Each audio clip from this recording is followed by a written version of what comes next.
Salut les gars, c'est Mani, tard le soir, c'est pour ça qu'on fait pas trop de bruit. Voici les prémices de la Losi DBXLE 12S. On a passé des roues, donc qui ressemblent fort à des Giant Grip de chez Mad Max, mais qui sont en fait des Rowan.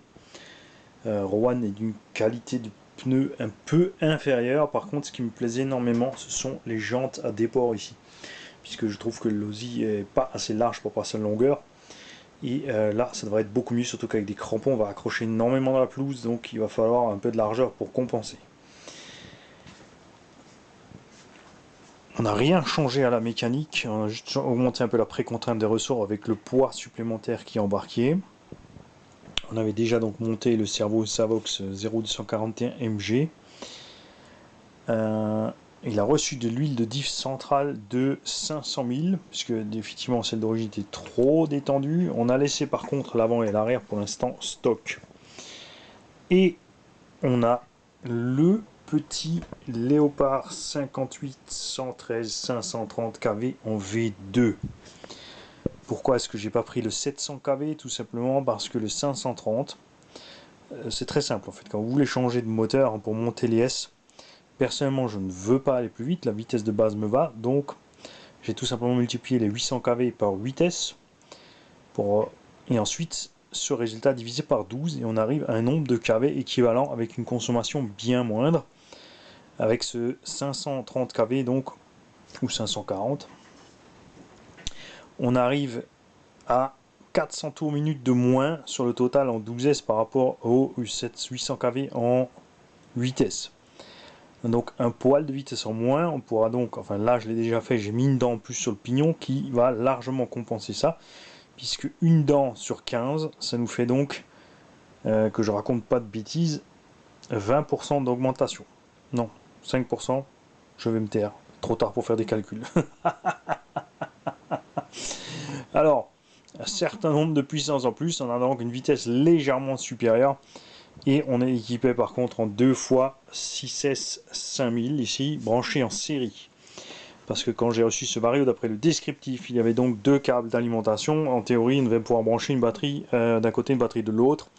En fait, c'est un port parallèle. On peut donc brancher 12S à gauche et 12S à droite. C'est quelque chose de très utilisé en bateau par exemple, où c'est vrai que sur une grosse SL, on le fera peut-être si je fais des bacs lipo différents. Donc on peut rentrer par exemple donc 12S 10 000.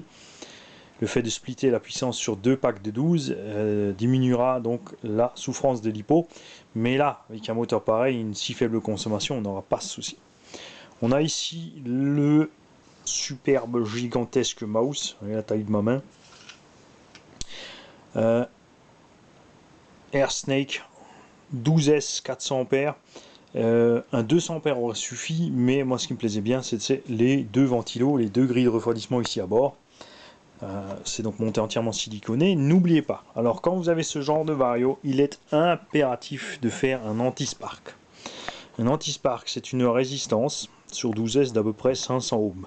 Vous pouvez faire l'expérience tout simplement en achetant des résistances de 100 ohms, vous en mettez 1, 2, 3, 4, 5, etc. jusqu'à ce que vous n'ayez plus d'étincelles tout simplement. Très très important.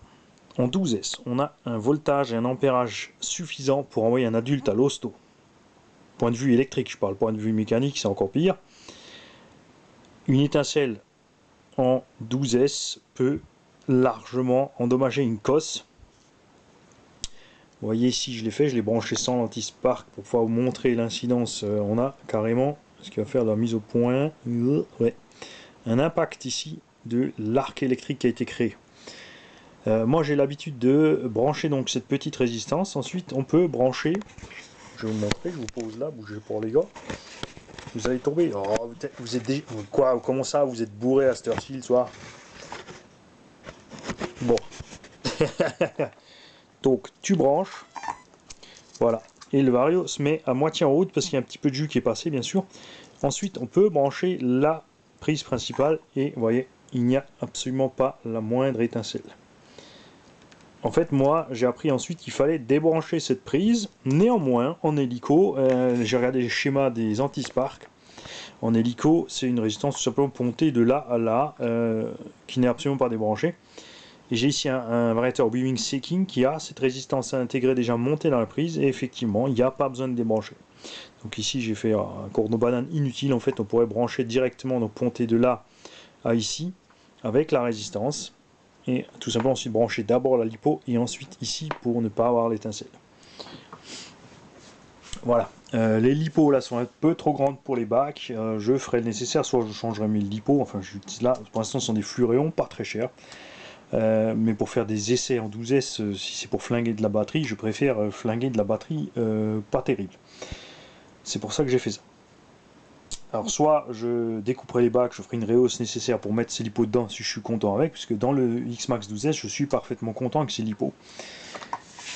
C'est l'avantage d'avoir une faible consommation, c'est que justement, on n'est pas obligé d'exploser le budget lipo. On a ici une lipo 3S pour la réception avec son petit Castlebeck 2.0 qui est donc étanche, qui prend jusqu'à 14S, je sais pas combien, qui nous sort je sais pas combien d'ampères, enfin l'idéal pour les grosses échelles, les bateaux, les hélicos, etc. Vous allez me dire un hélico en waterproof. Bah oui, parce que Mani, quand il volait en hélico, il volait même quand il pleuvait. C'est comme ça. J'adore ça, c'est super de voler un hélico sous la flotte. Par contre, l'électronique, évidemment, doit être totalement protégée, c'est clair. Voilà, pour l'instant, c'est un montage provisoire. On n'a pas encore fini, mais on est pas mal proche de la version finale, puisque la patte ici de fixation du vario est déjà bien. Elle est restée flexible pour éviter les trop gros chocs au vario. L'embêtant bien sûr de ces varios, c'est qu'on n'a pas de patte de fixation. Vous êtes obligé de passer par la case Rilsan pour fixer les varios, dont je ne suis pas vraiment fan. Sinon, limite, je ferai une clampe, quelque chose de vissé par-dessus, et vissé sur un support un peu plus grand, on verra ça. En tout cas, évidemment, cet engin ne servira pas à sauter. J'ai déjà constaté donc sur les sauts, je vais vous le montrer de plus près. Ici, on a de l'aluminium sur les deux BTR. Je me suis dit, qu'est-ce que c'est que ça, d'où ça sort? En fait, la noix ici est allée frotter là en bas. Et là, vous êtes en train de me dire, mais il y a 1 centimètre, c'est un malade. Il y a ici des petits ergots en plastique qui ont cédé sous les chocs des sauts. Et donc, comme ce diff est monté flottant, la cellule est descendue, montée avec l'effet du couple et de la force et du freinage.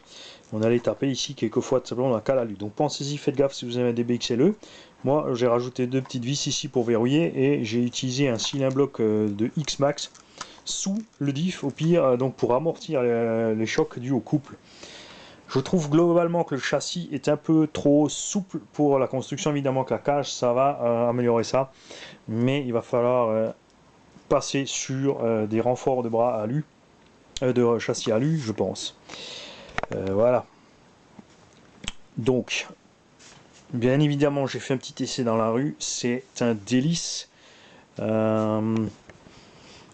Si vous n'y connaissez rien, ne jouez pas avec ce genre de matériel. Là, on est vraiment dans le extrêmement dangereux. La moindre erreur de manip ou de soudure ou de machin peut se solder par des blessures graves. Donc ne faites pas les kékés, vous ne maîtrisez pas ça, vous ne touchez surtout à rien. Mettez les mains sur votre cul, là-bas elles seront en sécurité. Mais ne vous amusez pas avec ce genre de voltage et ce genre de watts si vous n'êtes pas un modéliste expérimenté. Ceci n'est absolument pas pour un débutant.